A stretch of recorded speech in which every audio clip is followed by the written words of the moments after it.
Bonjour, je m'appelle Maëlie, je suis Community Manager chez StratEngine.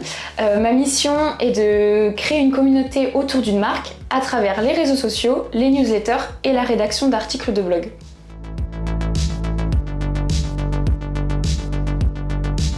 Dans un premier temps, on se renseigne sur l'activité du client et ce qui a été produit, est-ce qu'on part de zéro, quel est le ton utilisé, le format, mais également qu'est-ce qui fonctionne ou qu'est-ce qui pourrait être amélioré, et également qu'est-ce que font les concurrents. Cette première étape, en fait, elle va nous permettre d'orienter nos questions pour le premier rendez-vous qui s'appelle un rendez-vous de lancement. Durant ce rendez-vous, en fait, on va venir poser des questions supplémentaires au client pour mieux connaître son activité, ses valeurs, mais également pour mieux connaître ses intentions, donc pourquoi est-ce qu'il veut communiquer. À partir de cet échange, on va venir construire un planning éditorial à partir de ce que le client nous a fourni comme information, mais également on va venir compléter avec nos connaissances donc en matière d'algorithmes, des formats à succès, mais aussi notre propre recherche sur l'activité de l'entreprise. Si le contrat comprend la communication sur plusieurs canaux, donc réseaux sociaux, newsletters, articles de blog par exemple, dans ce cas on va venir travailler des plannings coordonnés afin qu'il y ait une certaine cohérence et une logique dans la communication. Avant de passer à l'étape production, nous validons le planning avec le client. Ce n'est que par la suite que nous allons commencer à réaliser les actions en fonction du planning qui a été déterminé. Enfin, avant chaque publication, nous demandons la validation du client, sauf si ce dernier nous laisse la main. Et si le client le souhaite, nous proposons également des points réguliers pour donner nos analyses et nos recommandations pour la suite.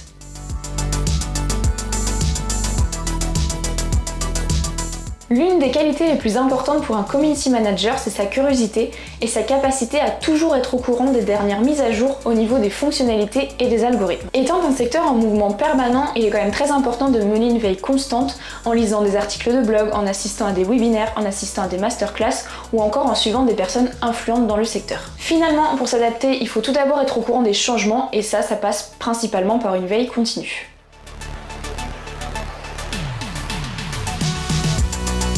Il y a certaines entreprises qui pensent que pour être le plus visible possible, il faut être présent partout.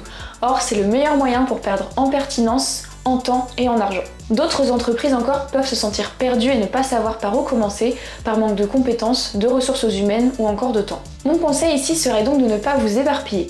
Avant tout, prenez du recul, déterminez bien qui est votre cible, quel est son profil, quels sont ses intérêts et surtout sur quel canal elle est le plus susceptible d'être présente. Que ce soit sur les réseaux sociaux, LinkedIn, Instagram, TikTok, peu importe, que ce soit par mail ou bien sur votre site internet.